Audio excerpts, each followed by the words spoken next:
Special intensive revision यानी SIR. शुरू में जब इसका विरोध हुआ था तो तथ्य ज़्यादा थे, तर्क ज़्यादा थे, और अब धीरे धीरे लगता है कि रंग बदलता जा रहा है इसके विरोध का, या फिर गोल पोस्ट चेंज होता जा रहा है। और अब ऐसा लग रहा है कि तथ्य कम है, तर्क ज़्यादा है, परसेप्शन की लड़ाई यहाँ पे ज़्यादा हावी हो रही है। अब इस परसेप्शन की लड़ाई में किसकी जीत होगी, कौन बाजी मारेगा, और इसकी सबसे कह सकते हैं कि पहला रिजल्ट जो है वो बिहार विधानसभा चुनाव आएगा। राहुल गांधी यहाँ पे यात्रा पर निकल चुके हैं, इससे पहले 2 यात्रा और वो कर चुके हैं और यात्रा काफ़ी सफल हुई थी चुनाव नतीजे के हिसाब से देखें तो। क्या राहुल गांधी ये मान के चल रहे हैं यहाँ भी उनकी यात्रा सफल होने वाली है? उधर से बीजेपी भी इस पूरे मुद्दे पर काफ़ी हमलावर हो चुकी है। तो आज आवाज़ अड्डा में करेंगे इसी पर चर्चा। नमस्कार, मैं हूँ लक्ष्मण रॉय और चर्चा में शामिल होने वाले अपने मेहमानों से आपका परिचय कराऊँ। इससे पहले एक रिपोर्ट देख लेते हैं, फिर मेहमानों के पास चलेंगे।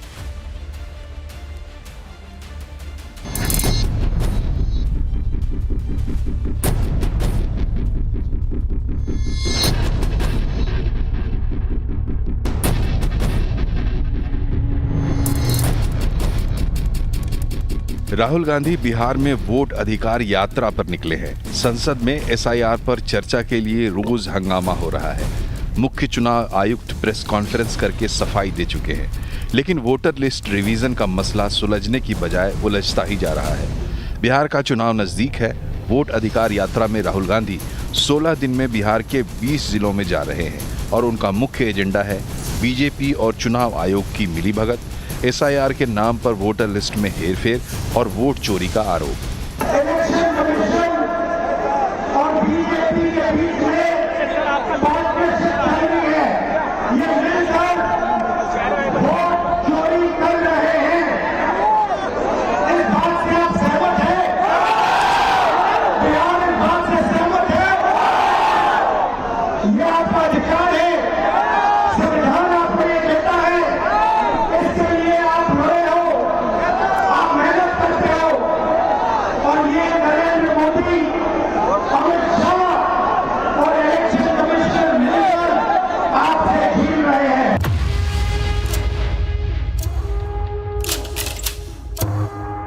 राहुल ने 7 अगस्त को दस्तावेज दिखाते हुए चुनाव आयोग पर फर्जी वोटर बनाने और बीजेपी की मदद करने का आरोप लगाया था। इस पर चुनाव आयोग ने जवाबी प्रेस कॉन्फ्रेंस की और उल्टा राहुल पर निराधार आरोप लगाने और संविधान का अपमान करने का आरोप लगाया। मुख्य चुनाव आयुक्त ने कहा कि या तो 7 दिन में राहुल आरोपों पर हलफनामा दें या फिर देश से माफी मांगे। अब बीजेपी कह रही है कि एसआईआर का मुद्दा बेबुनियाद है, इसलिए ना तो विपक्ष संसद में चर्चा करना चाहता है और ना ही राहुल गांधी चुनाव आयोग को हलफनामा दे रहे हैं। ऐसी यात्राओं से राहुल या इंडिया ब्लॉक को कोई फायदा नहीं होने वाला। अगर आपको आपत्ति उठानी है तो आप एफिडेविट पे फाइल करिए। आपका इलेक्शन होता है तो उसके खिलाफ आप इलेक्शन पिटीशन नहीं फाइल करते हैं। तो क्या चाहते हैं आप कानून सम्मत कोई काम नहीं करेंगे, खाली संसद में हल्ला करके संसद को चलने नहीं देंगे। और इतना धन जनता अपने विषय का उत्तर चाहती है मंत्रियों से, हम लोग वहां चर्चा करना चाहते हैं, आप नहीं कर रहे हैं, तो आपको देश कभी माफ नहीं करेगा। मोटी बात यह है, अगर राहुल गांधी को वोट नहीं मिलता तो हम क्या करें? और ऐसे लक्षण से राहुल गांधी जी आपको और वोट नहीं मिलेगा जिस तरह से आपने संसद को शर्मसार किया है। सवाल है कि क्या राहुल ने बिहार चुनाव के लिए ही एसआईआर और वोटर लिस्ट का मुद्दा खड़ा किया है? अगर ऐसा है तो बिहार के लोग किसकी सुनेंगे, राहुल और तेजस्वी की या चुनाव आयोग की? एसआईआर को लेकर संसद की कार्रवाई को बंधक क्यों बनाया जा रहा है? और सबसे बड़ा सवाल, बजाय राहुल गांधी से हलफनामा मांगने के चुनाव आयोग फर्जी वोटरों के सवाल पर पॉइंट बाय पॉइंट जवाब क्यों नहीं देता? इस पूरे प्रकरण से क्या चुनाव आयोग की छवि और विश्वसनीयता सवालों के घेरे में आती है? इन सारे सवालों का जवाब ढूंढने की हम कोशिश करेंगे और हमारे साथ इस शो में जुड़ रही हैं आरजेडी के प्रवक्ता कंचना यादव, राजनीतिक विश्लेषक सज्जन कुमार सिंह, साथ ही साथ हमारे साथ जुड़ेंगे जेडीयू की प्रवक्ता अनुप्रिया यादव और कांग्रेस और भाजपा के प्रवक्ता भी हमारे साथ कुछ ही देर में जुड़ने वाले हैं। तो शुरुआत में करूं आरजेडी की प्रवक्ता कंचना यादव आपसे। जो एसआईआर का विरोध हो रहा है ये बिल्कुल तकनीकी मामला था, चुनाव आयोग का मामला था। कानूनी रास्ते कई सारे थे, चुनाव आयोग ने एक प्लेटफॉर्म भी खोले, कई सारे विंडो भी खोले। तो चुनाव आयोग के पास अपने विरोध को लेकर के जाने का, जिनके नाम कटे उनके नाम को वहां तक पहुंचाने का, उसको फिर से समीक्षा में जो ड्राफ्ट है उसको फाइनल रिपोर्ट से पहले अपनी बातें रखने का, इस तरफ मुहिम चलाने की बजाय सड़क पर उतर गए हैं आप लोग। क्या माना जाए इसका मतलब?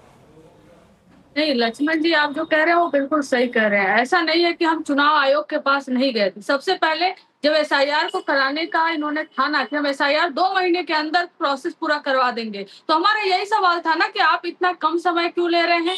मिनिमम आप 6 महीने लीजिए, साल भर लीजिए, जैसा कि टीडीपी के लोग भी कह रहे हैं, हर कोई कह रहा है। और उसके बाद आप जल्दबाजी में एसआईआर कराते हैं, और एसआईआर कराते समय आप बोलते हैं कि बीएलओ हर घर जाएंगे। बीएलओ किसी घर नहीं गए, किसी के घर नहीं गए, और मनमानी ढंग से आप 65 लाख लोगों का नाम काट दिए। और जब हम कह रहे हैं कि आप डेटा हमें दीजिए कि जिसका नाम कटा है, तो आप हमें डेटा भी नहीं देते। तो हर छोटे छोटे काम के लिए हमें सुप्रीम कोर्ट दौड़ना पड़ता है। जब सुप्रीम कोर्ट से फटकार मिलती है तब जाके हम लिस्ट देंगे, तब जाकर हम आधार कार्ड को मानेंगे, और तब जाके जो है कि सुप्रीम कोर्ट टाइम बोलता है कि जब आप टाइम प्रॉपर लीजिए, इतना कम समय में क्यों। किसी भी हमारे सवाल का जवाब अगर election commission of India, election commissioner जो है ज्ञानेश गुप्ता जी, अगर साफ साफ दें, सीधे सीधे तौर पर दें, तो हमें ये करने की क्यों जरूरत पड़ जाए। और आप ही सोचिए, जब इलेक्शन कमिश्नर ये कहते हैं कि आप या तो शपथ पत्र दीजिए या देश से माफी मांगिए, दोनों रास्तों के बजाय आपके पास और कोई विकल्प नहीं है, तो ये धमकी देते हैं। और आप यह सोचिए कि देश का जो विपक्ष है,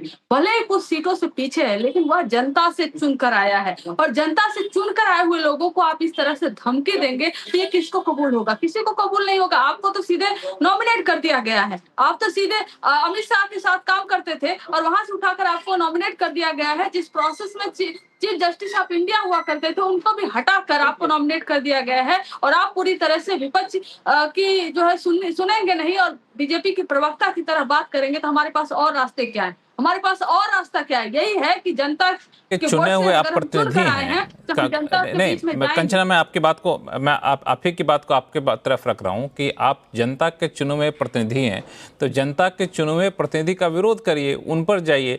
आप एक संवैधानिक संस्था पे हमला करेंगे तो संवैधानिक संस्था तो आपसे जवाब मांगेगा ना, जिस पर लोगों का, भारत दुनिया का सबसे बड़ा लोकतंत्र है, उसका एक भरोसा है। उस भरोसे वाली संस्था पे हमला करेंगे तो जवाब पूछेगा आपसे कि आप एफिडेविट दीजिए, जो आप कह रही हैं या कह रहे हैं वो सही कह रहे हैं, नहीं गलती से बोल गए तो माफ़ी मांगिए। एक तो विंडो आपको खोला जा रहा है, दूसरा बीएलओ नहीं जा रहे घर घर। तो आपके भी तो स्थानीय कार्यकर्ता होता है, आपके भी तो बीएलओ होते हैं, वो क्यों नहीं जा रहे हैं? वो जाके बताएं कि यहाँ यहाँ ये दिक्कतें हैं, इन लोगों का नाम जोड़े जाए, ये आपत्ति है, आपत्ति दर्ज करें चुनाव आयोग के पास। ये तो रास्ता है। अगर सीधा आप सड़क पर जा कर के कहें कि आपका वोट चला जाएगा, तो आपकी ज़मीन चली जाएगी, आपका राशन कार्ड चला जाएगा, ये तो साफ तौर से है कि आप इसको एक राजनीतिक लड़ाई के तौर पर या फिर वोट की लड़ाई के तौर पर देख रहे हैं।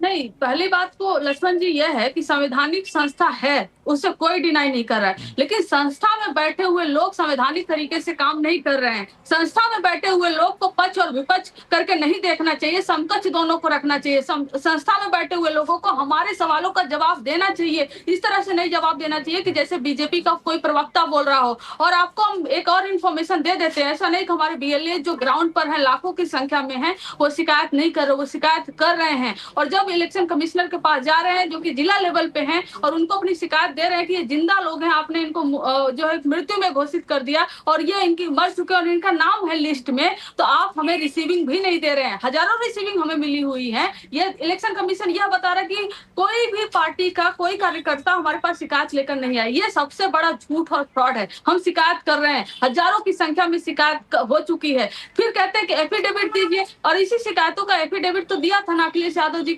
ने दिया था, उन्होंने भी बोला। और अब तो पटनायक जी के भी पार्टी के लोग कह रहे हैं कि हमने भी शिकायत की हुई थी। आम आदमी पार्टी बोले कि दिल्ली में जब चुनाव हो रहा था हमने भी शिकायत की हुई थी। हमने लाखों एफिडेविट पूरे देश भर में दिया, अलग अलग पार्टियों ने, जो विपक्ष की पार्टियां हैं। क्या उन एफिडेविट को लेकर उस पर चुनाव आयोग बैठ गया है? उस पर तो कोई कार्रवाई नहीं हुई। आप लीडर ऑफ अपोजिशन को धमकी देते हो, और leader of opposition cabinet rank के बराबर होते हैं, जनता से चुनकर आए हुए होते हैं। आप जवाब दीजिए ना कि जो 65 लाख लोग जिनका नाम आपने काटा है, किस बेसिस पे काटा है? और अभी आप क्या जवाब दे रहे हैं, जब पूरा सर्वे चल रहा था तो ये कह रहे थे कि घुसपैठिए मिले, सूत्रों के हवाले से खबर चल रही थी घुसपैठियों का, लेकिन जब लिस्ट आया उसमें घुसपैठिए नहीं है। किसी पत्रकार ने ज्ञानेश कुमार गुप्ता जी से सवाल पूछा कि घुसपैठिए क्यों नहीं है, तो वो कह रहे हैं कि अभी हम जो डॉक्यूमेंट्स आएंगे उन डॉक्यूमेंट्स को वेरीफाई करेंगे, फिर हम बताएंगे घुसपैठिए हैं कि या नहीं है। तो आपने नैरेटिव क्यों चलवाया? ये नैरेटिव भाजपा का नैरेटिव है कि घुसपैठिए आ गए हैं, घुसपैठिए विपक्ष को वोट दे रहे हैं, जितवा रहे हैं, इस तरीके से कर रहे हैं। तो आप विपक्ष की पिच पे आप क्यों आकर लड़ रहे हो? आप सीधे सीधे हमसे वार्तालाप करते, आप हमारी शिकायतों को लेते। आपने एसआईआर करने की तुरंत जो है कि 2 महीने के अंदर हम कर देंगे और शिवम बिना त्यागी, पूछे फॉर्म आप भर। हाँ बिल्कुल। शिवम त्यागी, आपने सुना कंचना यादव कह रही हैं कि दरअसल ये भाजपा का मामला है, जो साजिश है उसके तहत चुनाव आयोग उसी के तहत मिलकर काम कर रहा है, और चुनाव आयोग का रास्ता जब बंद हो गया तब इनको आना पड़ा, सड़क पर उतरना पड़ा और वोट अधिकार यात्रा शुरू करनी पड़ी। ठीक है, मैं तो कहता हूं एक और फ्लॉप यात्रा के लिए शुभकामनाएं, और आशा है कि आप ऐसे ही जो है अगले 5, 10, 15, 20 साल जो है यात्राएं करते रहें और इस देश के सभी संस्थानों पर सवाल जवाब करते रहें। मैं एक चीज और मानता हूं कि जिस तरह से लगातार बातें की जा रही हैं एसआईआर को लेकर, कहीं ना कहीं दिखाता है कि स्थितियां बेहद खराब हैं इनकी पॉलिटिकल पार्टी की। एग्जाम्पल मैं आपको 2-3 देता हूं। आप मुझे एक चीज बताइए, एक विषय को लेकर कोर्ट में गए, कोर्ट से मुंह की खाई, एक विषय को लेकर फिर हायर कोर्ट में गए, वही खास तौर पर जो वोटर्स के विषय में लेकर गड़बड़ घोटाले को लेकर मुंह की खाई, एक विषय को लेकर सीएसडीएस ने एक सर्वे जारी किया, आज उन्होंने वही विड्रॉ कर लिया। पहले उन्होंने कहा कि महाराष्ट्र में लोकसभा और विधानसभा के चुनाव में जो वोट पोलिंग हुआ वो 40% का डिक्रीज हो गया विधानसभा के चुनाव में, लेकिन आज वो अपने डेटा को विड्रॉ करके कहते हैं कि नहीं नहीं वो गलती हो गई हमसे, वो रॉ डेटा था इस वजह से परेशान हो गए और ऐसा कुछ स्थिति नहीं है। उसके बाद पवन खेड़ा जो बखेड़ा खड़ा कर रहे थे ट्वीट डिलीट करके भाग गए, उनकी साइड के जितने भी लोग थे ट्वीट डिलीट करके भाग गए। भाई इसी बात को तो कह रहे हैं, आप सीरियल ऑफेंडर हैं। आप चाहे चौकीदार चोर है का विषय हो, चाहे वो सावरकर का विषय हो, चाहे तमाम जगहों पर माफी भी मांगते हैं, कोर्ट्स में स्पष्टीकरण भी देते हैं। मुझे कोई कंप्लेन है, मुझे कोई परेशानी है, मुझे कोई दिक्कत है, मैं एग्जाम्पल किसी भी व्यक्ति से परेशान हूं तो मैं जाके क्या करूंगा? मैं Shivam Tyagi son of this this this address of this this this ये कहता हूं कि मेरे साथ इस व्यक्ति ने ये गलत फहमी करी, गलत चीजें करी और इसका बर्ताव गलत रहा, या उसने मुझे मारा या उसने मुझे पीटा। अगर कोई भी कंप्लेन करूंगा तो पुलिस में जाकर अंडरटेकिंग दूंगा ही ना, हर कोई व्यक्ति देता है। आप अलग से कहते हैं कि जो मैं बोल रहा हूं इसी को सच मानिए, बाकी जो सब बोल रहे हैं वो गलत है। मिंटा देवी का स्टेटमेंट आ गया, उनके ससुर का स्टेटमेंट आ गया कि वो 125 साल की नहीं है, जिंदा है और मेरे सामने और वोट करिए। इसके अलावा 45 वोट जो एक ही घर से निकले थे काशी में, उसका भी स्पष्टीकरण आ गया, क्लैरिटी हो गई। आज बिहार की जो महिलाएं लगातार और कुछ पुरुष लोगों को बुलाया था राहुल गांधी ने, आज वो महिला ने आकर कहा कि मुझसे तो बोला गया था ये कहने के लिए कि मेरा वोट कट गया। आप इस तरह के एलिगेशंस पर चाहते हैं कि जवाब दिया जाए, उस तरह की चीजें, सवाल जवाब का प्रोसेस होना चाहिए। सवाल जवाब के प्रोसेस में आप लिख कर दे दीजिए, क्या परेशानी है भाई? आप अपने चार्जेस पर 100% श्योर हैं, आप जो चार्जेस लगा रहे हैं उन चार्जेस में 100% दम है और आपको लगता है कि जो भी हो रहा है वो गलत हो रहा है, तो लिख के दे देने में क्या परेशानी है? मैं टेक्निकलिटी में समझना चाहता हूं। आपको मुझसे कोई परेशानी है, संस्था से कोई परेशानी है, उससे संबंधित राजेश राठौर जी, क्या परेशानी लिख के देने में? और जो फैक्ट है, कई सारे फैक्ट आपने रखे, मैं ये नहीं कहूँ कि सारे फैक्ट, कई सारे फैक्ट आपने रखे, उसको कई बार वेरीफाई करते करते आधे रास्ते में वो फैक्ट जो है सो गलत साबित हो गए, तो जिस आधार पे आप लड़ना चाहते हैं वो आधार भी कमजोर होता जा रहा है। लक्ष्मण जी, जिस आधार पे हम लड़ने के प्रयास कर रहे हैं और लड़ रहे हैं वो आधार दिन प्रतिदिन मजबूत होते जा रहा है। राहुल गांधी जी ने प्रारंभिक दिनों में महाराष्ट्र की बात की, फिर कर्नाटका की बात की, फिर महादेवापुरा विधानसभा की बात की, फिर महादेवापुरा विधानसभा क्षेत्रों में 6 महीना के गहन परीक्षण और सत्यापन के साथ उन्होंने तथ्य खोला, मीडिया के सामने खोला, और उसी बात को भाजपा के नेता अनुराग ठाकुर जी ने एक दिन में 6 लोकसभा की बात कही। चुनाव आयोग तो अब तक उनसे हल्फनामा नहीं मांगा है। जिस काम को हमें करने में 6 महीना लगा एक विधानसभा क्षेत्र में, उन्होंने 6 लोकसभा में किया। अमूमन आप मान लीजिए कि 30 या 35 विधानसभा क्षेत्रों में उनको एक दिन में डिजिटल डाटा किन्हें मुहैया कराया? क्या उनका काम चुनाव आयोग कर रहे हैं? ये तो मैं नहीं, ये तो अनुराग ठाकुर बोले हैं। और अनुराग ठाकुर जिसे हलफनामा न मांगना है, ये तो दर्शाता है कि चुनाव आयोग की दोहरी नीति है।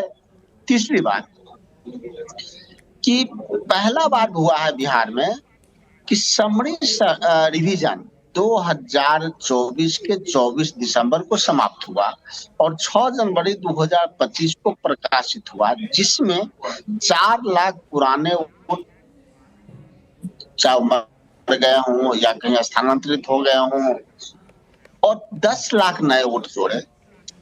पहली बार देखा गया है कि यह एसआईआर में जनवरी के बाद अगस्त तक कोई बालिक नहीं हुआ, एक नाम जोड़ा नहीं गया है, 65 लाख काटा गया है। हम लोग यही पूछे जो नाम काटे हैं क्यों काटे हैं बताइए। चुनाव आयोग कह रहे थे कोई नियम नहीं है, मैं नहीं, अब तो बता दिया ना। सर्वोच्च न्यायालय का सर वही आ रहा है। अंततः सर्वोच्च न्यायालय का धन्यवाद जिन्होंने चुनाव आयोग को फटकार लगाई और एक दिन में कर दिया। अब रह गई बात प्रामाणिकता का। अब परत दर परत खुलेगा तो आपको चला, देश के इतिहास में पहली बार आप देखिएगा कि देश के कोई मुख्य चुनाव आयोग चुनाव आयोग से हटने के बाद ज्ञानेश गुप्ता जैसा व्यक्ति सलाखों के अंदर होगा। क्यों अंदर होगा? क्योंकि सरकार ने 2023 में ये नियम बनाई कि चुनाव आयोग पर कोई केस नहीं हो सकता है। क्यों? क्योंकि चुनाव आयोग को टूल बना के सरकार को सत्ता में रहना था। महाराष्ट्र में कामयाब हो गए, कर्नाटक में कामयाब होते होते रह गए, बिहार में कामयाब नहीं हो गए, क्योंकि बिहार उनको सबक सिखाएगा और बिहार सचमुच लोकतंत्र की जननी है। और इतना ही नहीं, ये दैविक जननी भी है। 400 पार के इनके नारे लगे थे, सचमुच वो सत्य हो जाता, लेकिन जनता का अपार समर्थन उनको 240 पे रोक दिया। प्रधानमंत्री जी को हाफते 7 राउंड तक हारे, फिर काउंटिंग कहाँ गया पता नहीं, अचानक जीत जाते हैं 1 लाख वोट से। अगर वोट की भरपूर चोरी नहीं की होती, मुद्दे से थोड़ा सा ये करते हैं, हम लोग फॉरवर्ड लुकिंग देखते हैं। इस पे मैं आऊंगा आपके पास, जो आप कह रहे हैं शिवम त्यागी से प्रतिक्रिया लूंगा मैं। 1 मिनट, चूंकि अनुप्रिया यादव काफी देर से बैठी हुई हैं। अनुप्रिया, जिस तरीके से वोट अधिकार यात्रा कर रहे हैं राहुल गांधी और तेजस्वी यादव, और मामला सिर्फ अब एसआईआर तक नहीं रहा, राहुल गांधी तो अब यहाँ तक कह रहे हैं कि अब आपका राशन कार्ड छिनने वाला है, आपकी ज़मीन छिनने वाली है। जब इस लेवल तक लोगों के बीच में प्रचार किया जाएगा तो जाहिर तौर पे वोटर तो वोटर हैं, सच हो या झूठ हो, कई बार भ्रम होता है, कई बार असर पड़ जाता है। तो आप लोगों की रणनीति क्या है यहाँ पे? लक्ष्मण जी, कांग्रेस की जमीन जो है वो कई वर्षों से खिसक चुकी है बिहार में, और बिहार में वह आरजेडी के एक पिछलग्गू पार्टी के रूप में घूम रही है, जो अपनी अस्तित्व की लड़ाई अपने ही सहयोगी दलों के साथ लड़ रही है। अपने सहयोगी दल को आपस में इस तरह की नुरा कुश्ती चल रही है। एक दल है जो ड्राइविंग सीट पर बैठ चुका है, उनके नेता, और यह अभी तक ड्राइविंग सीट पर बैठने के बावजूद यह अभी तक श्योरिटी नहीं ले पाए हैं कि क्या गठबंधन के ड्राइविंग सीट पर वो बैठेंगे कि नहीं बैठेंगे। क्योंकि आज आपने देखा होगा किस तरह से 2025 के बिहार विधानसभा में 2029 के लोकसभा चुनाव की चर्चा हो रही है कि आप यहाँ पे हमें मुख्यमंत्री का चेहरा बनाइए, आपको हम प्रधानमंत्री बनाइए। नहीं, अच्छी बात है, मुंगेरी लाल के हसीन सपने देखने का सभी को अधिकार है, देखते रहें। अब मैं विषय पे आती हूँ लक्ष्मण जी।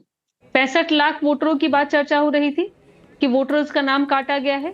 आज बिहार में 243 सीटों पे जो विधानसभा इलेक्शन होना है, एक विधानसभा पे अगर आप अमूमन उसको कैलकुलेट करेंगे तो 300 से लेके 350 बूथ है, और 65 लाख वोटरों को अगर हम देखें तो एक विधानसभा में अगर हम मान के चले तो वह एवरेज 26 से 27 हजार वोटरों की होगी। और बूथों वाइज अगर हम देखें तो एक बूथ पे 70 से 100 लोगों का नाम कटा है। और अब तो वो वोटर लिस्ट जिन लोगों का नाम काटा गया है वो इलेक्शन कमीशन के द्वारा उस बूथ पे चिपका दिया गया है। अब काम किसका है कि बीएलओ के साथ में राजनीतिक दल के बीएलए, अब दो विपक्ष के यहाँ प्रवक्ता बैठे हैं। अब बताइए उनके बीएलए क्या कर रहे हैं? उनके बीएलए चले गए हैं यात्रा पे। राहुल गांधी जी को प्रधानमंत्री बनाना है, और तेजस्वी जी की तो भाई बात ही नहीं है, क्योंकि अभी तक कांग्रेस ने अभी हरी झंडी दी ही नहीं है। जो राजनीतिक दल को जमीन हकीकत पे जहां काम करना है, जहां पे जिनका इनका आरोप है कि जो 65 लाख लोग इन्हीं के हैं, वोटर है, तो आप उन वोटरों को जोड़ने का प्रयास कीजिए ना। क्योंकि अभी भी हम आज आप बात कर रहे हैं तो 10 से 11 दिन आपके पास में है जहां आप आरोप प्रत्यारोप कर सकते हैं। लेकिन एक बात कि जो विपक्ष मान चुका है कि उसने धरातल पे अपनी जमीन लड़ाई वो खत्म कर चुकी है, वो उसकी लड़ाई इलेक्शन कमीशन से लड़ने का प्रयास कर रहा है। देश के इतिहास में पहली बार ऐसा है कि एक राजनीतिक दल अब संवैधानिक संस्था से लड़ाई लड़ रहा है। और लड़ाई किस बात की है? लड़ाई कोई नई नहीं है। आपने लोकसभा चुनाव में भी देखा होगा कि कांग्रेस के लोग कह रहे थे कि भाई लोकतंत्र खतरे में है, संविधान की प्रतिलिपि लेके घूम रहे थे और कहे कि देश का संविधान खतरे में हो गया है। फिर कहते हैं कि नहीं, इलेक्शन की जो प्रक्रिया है ईवीएम के माध्यम से नहीं होनी चाहिए, ईवीएम में चोरी होती है। और ईवीएम के लिए भी मजबूती इन्होंने दिखाया कि ईवीएम का हम पर्दाफाश करेंगे, जब मौका आता है तो ये धरातल पर से भाग जाते हैं। अब वो कह रहे हैं कि ईवीएम, जैसे ईवीएम वाले कांड में कांग्रेस धराशायी हो गई, अब आगे इलेक्शन कमीशन पे। इलेक्शन कमीशन तो लगातार, क्योंकि आप जिस आरोप प्रत्यारोप की बात कर रहे हैं, जहां आपको संदेह हो रहा है विपक्ष को, उसको यह पता नहीं है कि आप एसआईआर के प्रक्रिया के बीच में बोल रहे हो। और एसआईआर का मकसद क्या है? एसआईआर का मकसद हमारा एक ही है कि वैलिड वोटर छूट नहीं जाए। यहाँ पे जो शिवम ने, जैसा कि उन्होंने कुछ फैक्ट रखे, झूठे नहीं।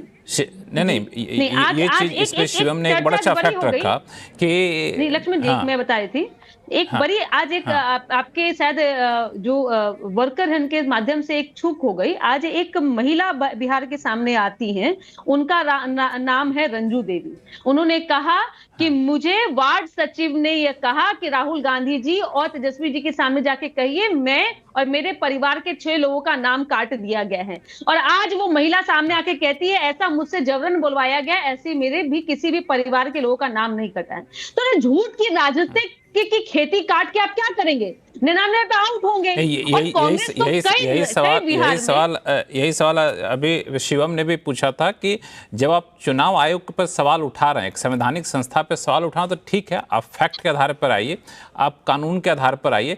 जब फैक्ट रखेंगे तो उसमें से अगर कोई फैक्ट गलत साबित होता है तो फिर वो आपके सवाल कटघरे में साबित हो जाते हैं। इस पर मैं आऊँगा आप लोगों के पास। सज्जन कुमार सिंह, अब जहाँ आप देख रहे हैं एसआईआर जहाँ से शुरू हुआ था और अब जिस स्तर पे पहुंच चुका है, आपको क्या लगता है कि इसमें राजनीतिक बयानबाजी, राजनीतिक यात्राएं किस करवट उठ बैठेगा इसमें? देखिए लक्ष्मण जी, मैं अभी बिहार में ही हूँ और एक गांव में हूँ। जो वास्तविकता है कि एसआईआर अगर हम अपनी जो मीडिया की बहस है या अखबारों में देखें या सोशल मीडिया में देखें तो ऐसा लगता है कि एसआईआर एक बहुत ही बड़ा मुद्दा है। लेकिन अगर आप जमीन पे, चुनाव की बात तो हो रही है और बहुत सारे इश्यूज भी हैं जिस पे लोग काफी पैशन के साथ बात कर रहे हैं। मुझे एसआईआर इसमें एक बहुत ही महत्वपूर्ण मुद्दा नहीं दिख रहा है। इसकी बहुत एक आंशिक चर्चा हो रही है। ये कोई ऐसा मुद्दा मुझे नहीं दिखा जो जनता के बीच में बहुत ज्यादा कारगर है। आज की तारीख में चुनाव के वक्त तक कुछ असर पड़ेगा नहीं पड़ेगा ये अलग बात है, लेकिन आज की तारीख में नहीं है। दूसरी बात देखिए कि जिस तरीके से हम लोग ये बहस कर रहे हैं, एक बात तो ये होती है कि कोई भी प्रक्रिया जब चलती है, ऐसा ही यार एक संवैधानिक मैंडेट है इलेक्शन कमीशन को, वो इसको पूरा कर रही है और इसमें वो राजनीतिक पार्टियों के बीएलएस का सहयोग भी ले रही है। पहली बात तो ये। अब इसमें जो शुरू से एक आशंका जताई जा रही थी कि नाम कटेंगे, तो सबसे पहली बात है कि देखिए 10% से कम नाम है जो आए हैं। अब कल एक सर्वे आया, उसने 5 राज्यों में सर्वे किया और दिया कि बिहार में जो एसआईआर चल रहा है उसे अगर आप बाकी जगह करेंगे तो 35 से 40% नाम कट जाएंगे। अरे साहब, बिहार जैसे राज्य में जब 10% से कम है तो सवाल ही नहीं पैदा होता है हाथ कंगन को आरती क्या कि भाई इससे ज्यादा हो जाए। पहली बात तो ये। दूसरी बात देखिए कि जो बहस जब शुरू हुई थी तो उसमें बहस ये थी कि क्या ये फिजिबल है, क्या इलेक्शन कमीशन इतने कम समय में कर सकता है या नहीं कर सकता है। तो सवाल है कि एक लिस्ट पब्लिश हुआ है, उसमें त्रुटि है, कितनी है नहीं है वो अलग बात है, लेकिन उन्होंने इसे फिजिबिलिटी को पूरा किया। दूसरी है, क्या ये डिजायरेबल है, होना चाहिए नहीं होना चाहिए। तो साफ बात है कि संविधान में 324(1) के तहत चुनाव आयोग को ये मैंडेट मिला हुआ है कि वो इसकी समीक्षा करें, वो कर रहे हैं। अब यहां पे बात आती है कि मान लीजिए आपको आपत्ति है, तो आपत्ति अगर किसी प्रक्रिया के थ्रू, प्रोसीजर के थ्रू आप कर रहे हैं, अगर आप सही में सीरियस हैं, तो आप कानून के दरवाजे पे जाएंगे, सुप्रीम कोर्ट में जाएंगे, या जो इलेक्शन कमीशन कह रहा है कि अगर आप एफिडेविट के थ्रू आए, हलफनामे के थ्रू आए, तो इसका काउंटर करने के लिए हम बाध्य हैं, या इसका रिस्पॉन्स करने के लिए हम बाध्य हैं। अब जब आप उस प्रक्रिया में नहीं जा रहे हैं, आप आरोप पे आरोप लगा रहे हैं, यहां तक कि आपकी बात है, जो चीफ इलेक्शन कमिश्नर है उनका टोन क्या था, ये मुद्दा अभी का है, लेकिन उसके पहले जो नेता विपक्ष है देश के, वो कह रहे हैं कि आप कहीं भी हो, हम आपको छोड़ेंगे नहीं, हम आपको ढूंढ के निकालेंगे। तो ये जो लहजा है नेता विपक्ष का एक संवैधानिक संस्था और उसके पदाधिकारी के लिए बहुत ही सही नहीं है, इस पे थोड़ी गंभीरता आनी चाहिए। अब बात देखिए ग्राउंड पे अभी क्या है, हम लोग इसको जब ऊपर ऊपर बहस के तौर पे इस मुद्दे में को समझने की या इसके अलग अलग पक्ष को रखने की कोशिश कर रहे हैं, सबसे बड़ी बात यह है कि देखिए, जो मुझे बिहार के इस छोटे से कुछ गांव में दिखा है, मुझे लग रहा है नाम तो कुछ और कटने चाहिए थे, क्योंकि बहुत सारे ऐसे मृत लोग हैं जिनका नाम उनके परिवार वालों ने डॉक्यूमेंट वगैरह के थ्रू दिया, लेकिन फिर भी वो कट नहीं पाया है। तो एक पक्ष ये भी है कि जितना नाम कटा है, अब सीधी सी बात है 65 लाख लोगों के नाम काट दिए।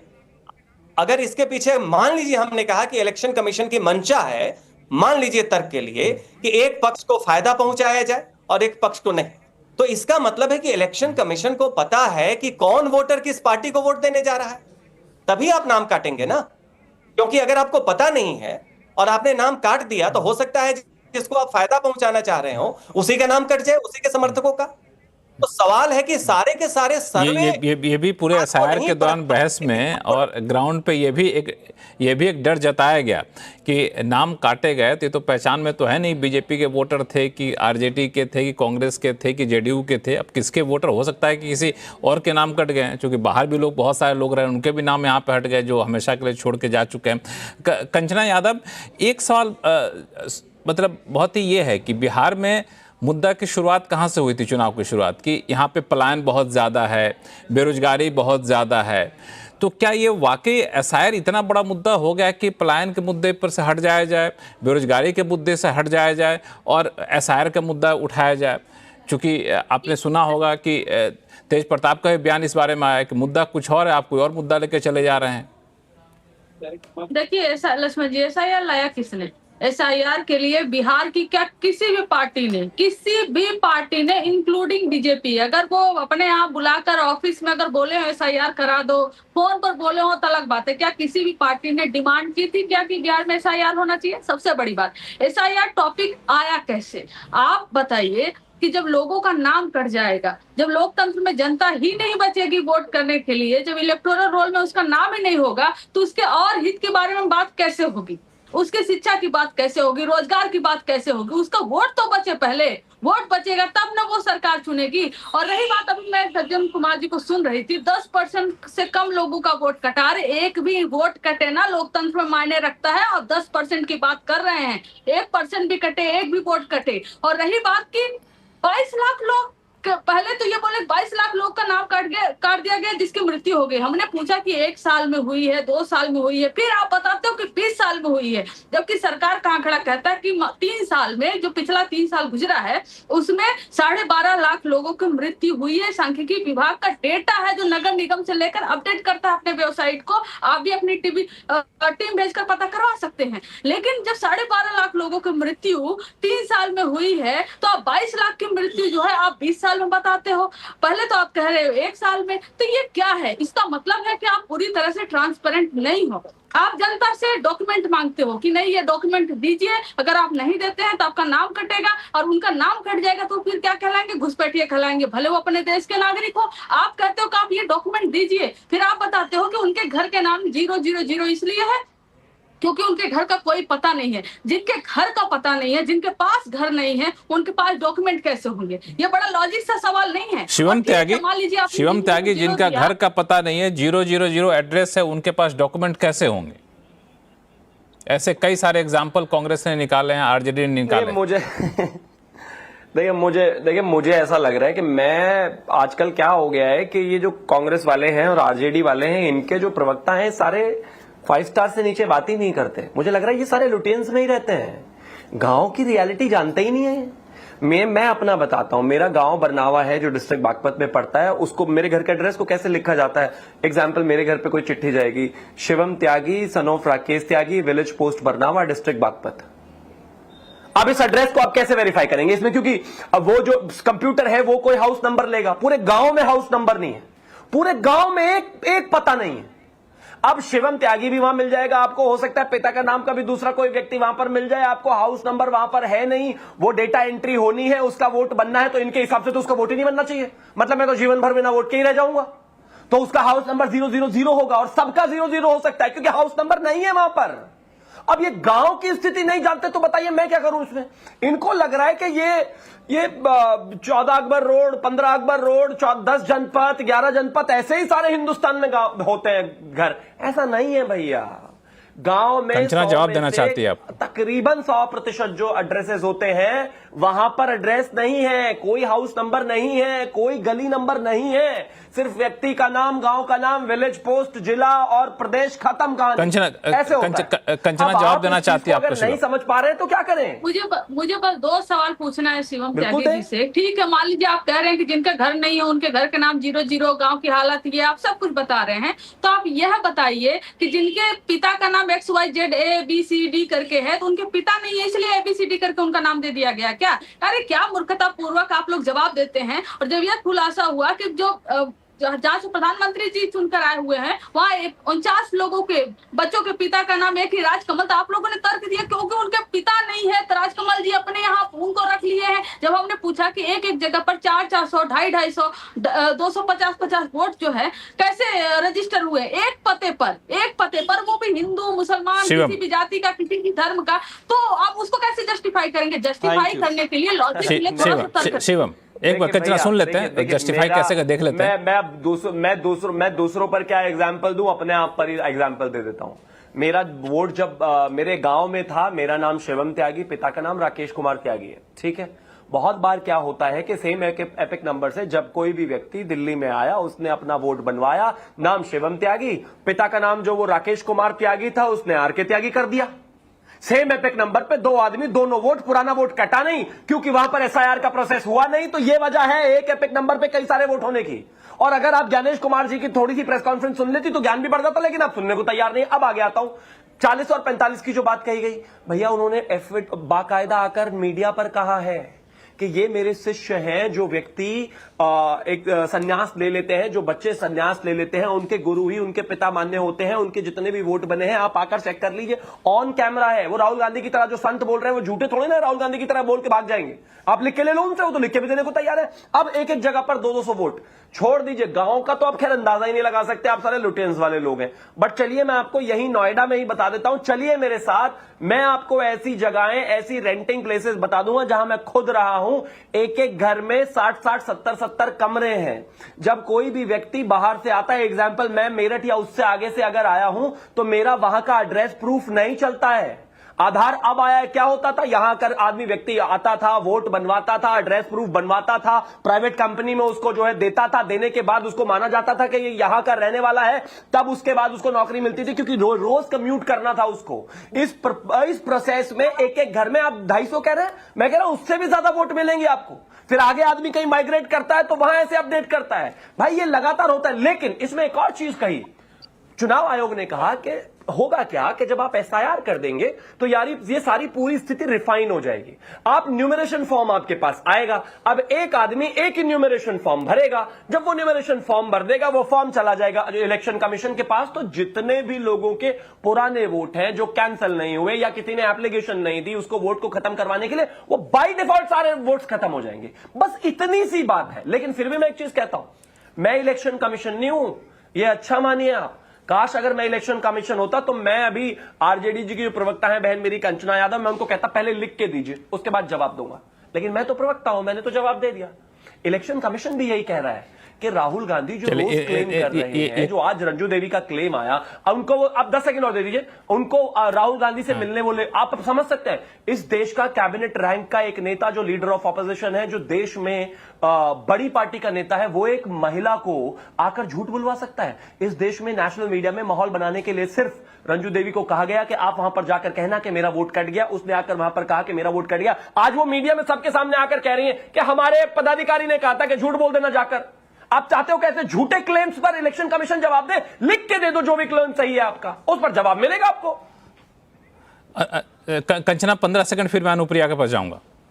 जी जी बिल्कुल, ये लिख कर ही जवाब ये लेते हैं, लिख कर ही जवाब ये देते हैं। तो ये क्यों नहीं इलेक्शन कमिश्नर से बोले कि अनुराग ठाकुर जो 4 जगहों पर बोले कि विपक्ष ने वोट चोरी की है, 4 जगहों पे, उनको 4 लोकसभा का डेटा इलेक्शन कमीशन ने कैसे दे दिया? कैसे वो इतने कम समय में एनालिसिस की और बता दिए कि विपक्ष ने वोट चोरी की है 4 जगह? तो उनसे इलेक्शन कमिश्नर ने क्यों नहीं मांगा शपथ पत्र? क्यों नहीं? ये आरोप प्रत्यारोप का दौर चलता रहेगा। ऐसा करते हैं अनुप्रिया, मैं आपको बीच में लाता हूं। अनुप्रिया, मैं बीच में आपको लाता हूं। हाँ अनुप्रिया, कुछ जो आप बोलना चाहती हैं बोल लीजिए, फिर मैं सवाल अपना पूछूंगा आपसे। नहीं, आप अपने सवाल को पूछ लेंगे, मैं सबको कंक्लूड कर दूंगी।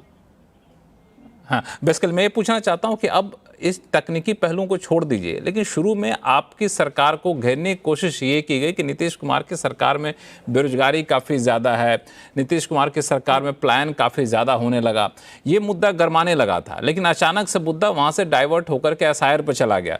तो कायदे से कहें तो आपको तो खुश होना चाहिए कि चलो जो हमारा कमज़ोर विकेट था वहाँ से विपक्ष कम से कम हट चुका है।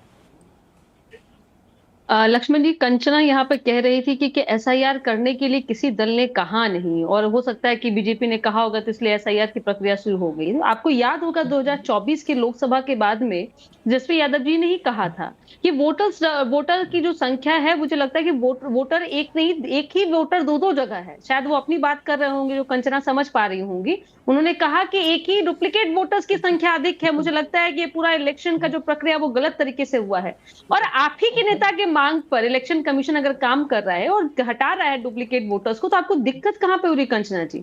लेकिन आपने मुद्दे की बात कही लक्ष्मण जी। देखिए, बिहार में मुद्दा जो है वो बिहार की जनता जानती है कि विकास जहां पे है वहां नीतीश कुमार है। मुद्दे कभी भी इनके पाले की तो है ही नहीं। इनके लिए मुद्दा क्या है, और आज के रैली में भी पता चल गया कि कैसे 2 राजकुमार अपनी अपनी राजगद्दी को संभाल ले। एक को बिहार मिल जाए, एक को देश मिल जाए। अब लड़ाई तो यहीं पे है। आज आपने देखा होगा कि एसआईआर की बात करते करते कहने लगे प्रधानमंत्री और मुख्यमंत्री पे चले आए।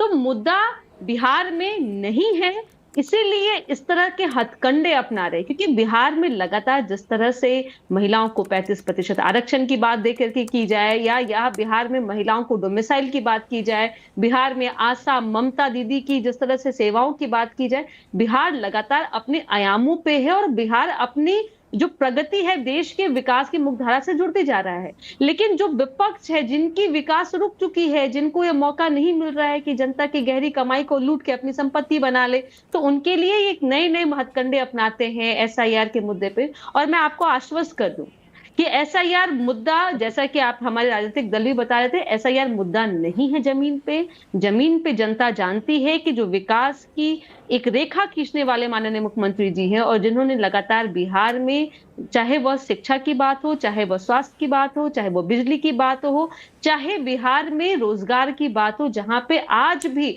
बिहार एक पैसा प्रदेश है, जहां पे रोजगार में सबसे ज्यादा संख्या करने वाली महिलाएं हैं, वो भी ग्रामीण महिला। और बिहार एक ऐसा राज्य है जहां पे 35% आरक्षण के माध्यम से पुलिस बल में पूरे देश में सबसे अव्वल नंबर पे बिहार है। तो बिहार ने अपनी विकास की एक रेखा खींच दी है। तो विपक्ष बौखलाया हुआ है और इस तरह की नैरेटिव बनाने का प्रयास कर रहा है। लेकिन बिहार की जनता बहुत प्रबुद्ध है, बुद्ध की जमीन, ये जमीन है, यहाँ लोग शिक्षित हैं, इनको पता है कि किनके साथ जाना है। और ऐसे नैरेटिव पे बिहार के लोग बिल्कुल दिग्भ्रमित नहीं होंगे। जैसा कि आपके राजनीतिक विशेषज्ञ ने कहा कि जमीन पे ऐसी कोई भी लड़ाई नहीं है। जमीन पे लड़ाई है कि रोजगार कहाँ मिलता है, कहाँ पे रोजगार के बदले जमीन ली जाती है, वैसे लोगों के साथ नहीं जाना है। लेकिन जिस तरीके से इस पर वाद विवाद हो रहा है, लगता है कि एसआईआर का मुद्दा दोनों लोगों को सूट कर रहा है। आप लोगों को इस पर मैं आऊँगा कि ये वाकई मुद्दा एसआईआर है या नहीं है, या फिर किसे कितना कौन सा मुद्दा सूट कर रहा है। जन जी, मैं आपके पास आना चाहूँगा कि अगर आप देखें तो इससे पहले राहुल गांधी ने 2 यात्राएं की थी, और दोनों यात्राओं पे जिन जिन सीटों पे गए थे उनके अगर आंकड़ों के आधार पर आकलन करें तो वहाँ पे ठीक ठाक कांग्रेस को बढ़त यहाँ पे मिली थी। तो इन दो यात्राओं के रिजल्ट के हिसाब से देखें तो क्या ये वोट अधिकार यात्रा जो है वो वाकई राहुल गांधी को या कांग्रेस को इतना फ़ायदा पहुंचा पाएगी, या फिर बिहार में समीकरण अलग है और इस यात्रा के जो टारगेट ऑडियंस हैं वो अलग है? लक्ष्मण जी देखिए, भारत जोड़ो यात्रा के बाद जो 2024 का चुनाव परिणाम हुआ उसको देखें तो उसमें बहुत सारे कारण थे। एक 10 साल की सरकार थी, ओवर कॉन्फिडेंस था सत्तारूढ़ पार्टी का, और बहुत सारे ग्राउंड फीडबैक की अनदेखी थी जिसका एक नतीजा निकला। लेकिन आप ये भी याद रखें कि भारत जोड़ो यात्रा के दरमियान ही गुजरात का भी मैंडेट आया था जहां पे कांग्रेस की ऐतिहासिक हार हुई थी। तो मुझे लगता है वो एक संयोग था, उसका कोई पॉजिटिव कोरिलेशन नहीं था। अब बात एसआईआर की आप करें तो एसआईआर में देखिए मुद्दा क्या है। यूपी और बिहार इन दो राज्यों में कांग्रेस की जमीन 1990 से बहुत ही रसातल में चली गई। इसको रिवाइव करने के लिए आपको ग्राउंड पे अपने वर्कर्स क्रिएट करने होंगे और लीडर्स क्रिएट करने होंगे। अब राहुल गांधी जी की जो यात्रा को लेकर रमने की जो एक प्रवृत्ति है उसमें वो काफी उत्साह से जाते हैं, एक मुद्दे को उठाते हैं और उसको लेके चले जाते हैं। सवाल ये है, क्या वो मुद्दा जमीन पे रेजोनेट कर रहा है? अगर कर रहा है तो इसका लाभ मिलेगा। मेरे व्यक्तिगत अनुभव में कांग्रेस अपना समय एसआईआर में बर्बाद कर रही है, क्योंकि राहुल गांधी जी को लगता है कि एसआईआर मुद्दा होना चाहिए। वो केवल बिहार के लिए नहीं, वो पूरे देश में ईवीएम के बाद वोट चोरी का मामला जो है उसको उठा रहे हैं 2023 के बाद से। अब वो बिहार में इसी जिद को पूरा कर रहे हैं। अब आरजेडी शुरू में इसको लेके बहुत उत्साहित नहीं थी, आरजेडी भी इस मुद्दे में पीछे चली गई है। मेरे अनुभव में इससे क्या हो रहा है कि कांग्रेस का और सत्तारूढ़ पार्टी का जो कांग्रेस और आरजेडी का जो परसेप्शन करने की जो कवायद है उसमें इनका समय जाया हो रहा है। बजाय इसके इनको चाहिए कि जमीन पे सत्तारूढ़ पार्टी के खिलाफ जो मुद्दे हैं जनता के बीच में उस पे काम करे, सामाजिक समीकरण के बीच में काम करे। क्योंकि जो मुद्दा जमीन पे सबसे अव्वल मुद्दा नहीं है, आप अपने जिद में उसको लेके चले जाएं तो हो सकता है आप तार्किक एक परसेप्शन करने में थोड़े बहुत सफल हो जाए। तो सज्जन जी ये तो सत्तारूढ़ पार्टी के लिए तो अच्छी बात है ना कि जहां पे वो कमजोर है उस मुद्दे को विपक्ष उठा ही नहीं रहा है। वो तो कहते हैं आए थे हरिभजन को ओटन लगे कपास, तो ये कपास ही ओट रहे हैं। और सत्तारूढ़ पार्टी के लिए अभी तो आप घेर सकते हैं, क्योंकि सत्तारूढ़ पार्टी के अंदर में भी बहुत विसंगति है। बीजेपी का एक मजबूत संगठन है, लेकिन निश्चित तौर पे बीजेपी की चुनौती ये है या एनडीए की कि 2020 में जो ओवैसी साहब ने थोड़ा बहुत वोट डिवाइड किया था माइनॉरिटी कम्युनिटी का, इस बार मुझे नहीं लग रहा है वो डिवाइड होगा। उसके बाद एंटी इनकम्बेंसी एक नेचुरल प्रोसेस है, तो सत्तारूढ़ पार्टी की चुनौती है कि आप उसको ओवरकम करें। तो उस पे अगर आप ज्यादा ध्यान दें तो शायद उसका एक फायदा हो। और जो जमीन पे दिख भी रहा है कि लोग, हो सकता है जहां की 58% पॉपुलेशन 25 साल से कम की है, जिसने मंडल कमंडल नहीं देखा है, वो ओपन है इस बार। तो उसकी बजाय आप एक मुद्दे के पीछे चले जा रहे हैं। अगर वो जमीन से उठा हुआ मुद्दा होता कि भाई एसआईआर को लेके हर गांव में लोग नाराज हैं, लोग परेशान हैं, अगर ऐसी बात होती तो ये आता नहीं। अब यहां पे राजनीतिक पार्टी आरजेडी तो अपने 48,000 बीएलएस के थ्रू इसमें असिस्ट भी कर रहा है चुनाव आयोग को, और उसके साथ कांग्रेस के मुद्दे के साथ जुड़ भी गया है। तो ये राहुल गांधी जी की जो ये प्रवृत्ति है कि वो यात्रा में बहुत रमते हैं, उन्हें बड़ा मन लगता है और वो एक मुद्दे के साथ बहुत। लेकिन राहुल गांधी यात्रा में अगर थोड़े बहुत भी सक्सेस हो जाते हैं, अपने खो चुके वोट को वापस पाने में कामयाब हो जाते हैं, तो कंचना यादव ये आरजेडी के लिए बहुत अच्छी बात नहीं होगी। सबसे पहले तो सज्जन जी को धन्यवाद कि हमें क्या मुद्दा चुनना चाहिए, क्या मुद्दा नहीं चुनना चाहिए। हम बिहार की विपक्ष की सबसे बड़ी संजय जी ने माफी मांग ली है, वैसे सबसे बड़ी पार्टी है बिहार में, तो हमें मालूम है क्या मुद्दा चुनना चाहिए, क्या नहीं मुद्दा चुनना चाहिए। और सबसे बड़ी बात कि हो सके वो देख रहे होंगे, उनको नहीं दिखाई दे रहा होगा, लेकिन जिस तरीके से समर्थन मिल रहा है तेजस्वी जी को, राहुल जी को, वो उससे साफ दिख रहा है कि जनता बहुत परेशान है इस एसआईआर प्रोसेस से। कि आप उसको झोंक दियो कि जाओ आप 11 कागज लेकर आओ। अपना कागज नहीं दिखाएगा इलेक्शन कमीशन, अपना सीसीटीवी नहीं दिखाएगा इलेक्शन कमीशन, लेकिन जनता का कागज मांगेगा। तो ये जनता को मालूम है, हमें मालूम है कि मुद्दे क्या उठाने चाहिए। और रही बात कांग्रेस के मजबूत होने की। हम महागठबंधन में हैं, हम चुनाव लड़ रहे हैं, कोई भी वहां पे गठबंधन मजबूत होगा तो महागठबंधन मजबूत होगी। और आपने शायद तेजस्वी जी को सुना होगा कि हम बिहार में महागठबंधन की सरकार बनाएंगे और देश में इंडिया अलायंस की सरकार बनाएंगे, सब सुना होगा। और रही बात मुख्यमंत्री, तो 2020 में ही बन जाते तेजस्वी जी, अगर ये वोट चोरी नहीं किए होते, ये धांधली नहीं की होते, और 12 सीटों पर हमें जबरदस्ती ये हराए नहीं होते 100 12 वोट से इस तरीके से।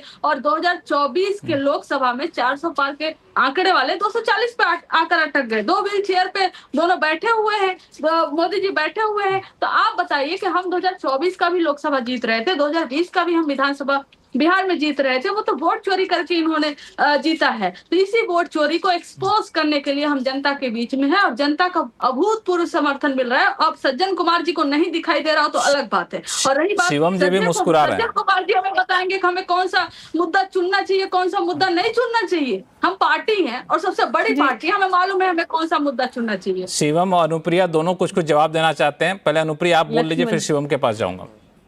लक्ष्मण जी, अभी मेरी बहन कंचना कह रही थी कि 2020 में ही हम मुख्यमंत्री बन जाते। शिवम जी आ रहा हूं। और देखिए 20 में लोकतंत्र की और वोट की चोरी हो गई थी इनके अनुसार, और 2025 में लोकतंत्र जीत गया था क्योंकि इन्होंने सीटें कुछ जीत ली थी। अरे बड़ा कॉन्ट्रोडक्टरी है। आप इस तरह की बातें कैसे बोल सकते हैं भैया?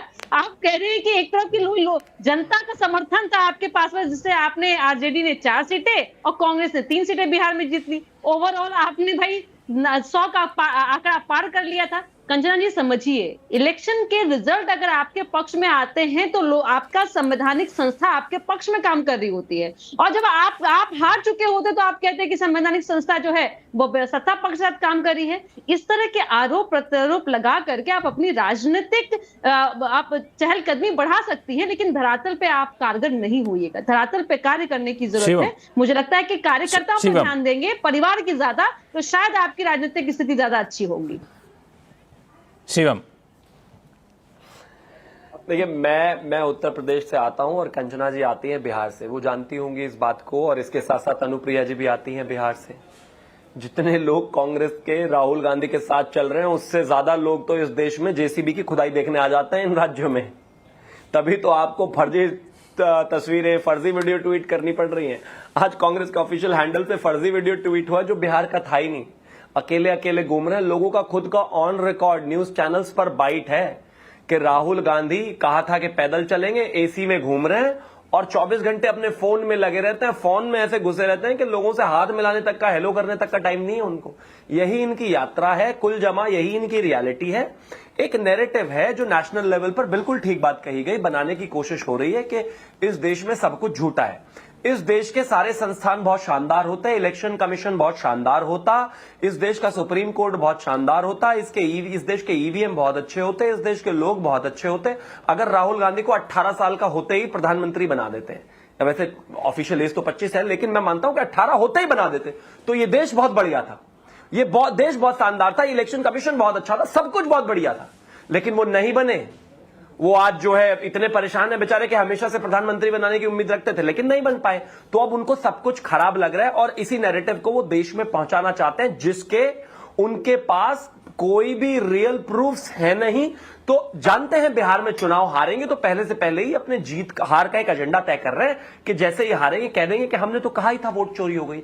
आप मुझे एक चीज बताइए, कोई भी विषय तभी तो कम से कम सही समझा जाएगा, रियल समझा जाएगा, जब उसके बारे में आप लिखित जानकारी देने की हिम्मत रखते हो।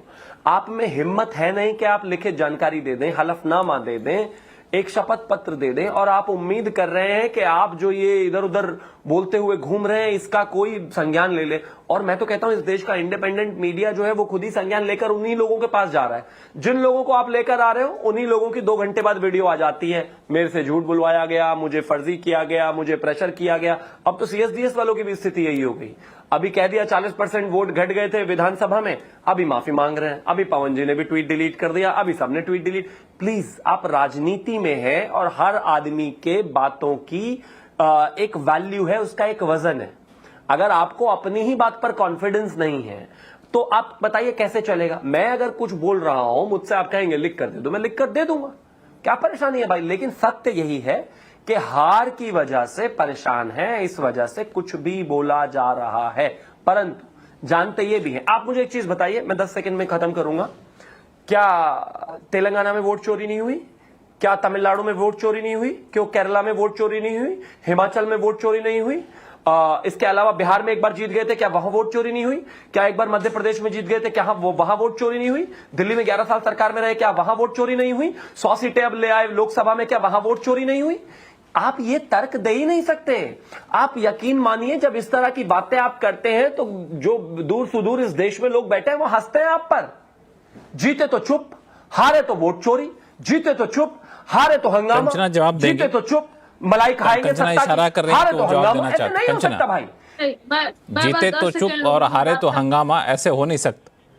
हाँ, मैं बस 10 सेकंड इस पे जवाब देना चाहती हूँ कि मान लीजिए मेरे घर में चोरी हो गई और मैं गई कंप्लेन लिखाने पुलिस स्टेशन और उन्होंने देखा भी नहीं और पूछा क्या क्या चोरी हो गई। मैंने बोला पैसे थे, गहने थे, चोरी हो गई। उन्होंने बोला कैसे चोरी हो गई, जब गहने ही पैसे आप बता रहे हो, खिड़की क्यों चोरी नहीं हुई, दरवाजा क्यों चोरी नहीं हुई, टेबल कैसे बचा रह गया, ये आपका कपड़ा कैसे बचा रह गया, ये कैसे चोरी नहीं हुई? अरे भाई, चोरी हुई है लेकिन इतना मार्जिन था हमारे वोट का कि हम जीते, उन जगहों पर जीते। 4 सीट हम निकाले। अगर चोरी नहीं होती ना तो हम 15+, 18+ निकालने के लिए हमारे पास काबिलियत थी। बिहार में चोरी किए इसलिए हम 4 पर सिमट गए। आपने चोरी किया इसलिए 2020 में हमारी सरकार नहीं बनी और 2024 में हमारी सरकार नहीं बनी। और इसलिए हम कह रहे हैं, और राहुल गांधी जी ने कहा कि हम सरकार में आएंगे ना तो ये जो गणेश गुप्ता जी और 3 अधिकारी बैठे हैं जो खुलकर चोरी कर रहे हैं और बीजेपी की प्रवक्ता की तरह बात कर रहे हैं, उन पर कार्रवाई होगी, कानूनी रूप से कार्रवाई होगी। तो ये कोई डिपेंड करने का तरीका नहीं, यहाँ जीत गए चोरी नहीं हुई, वहां जीत गए अनुप्रिया, चोरी 1 मिनट में जवाब अपना दीजिए।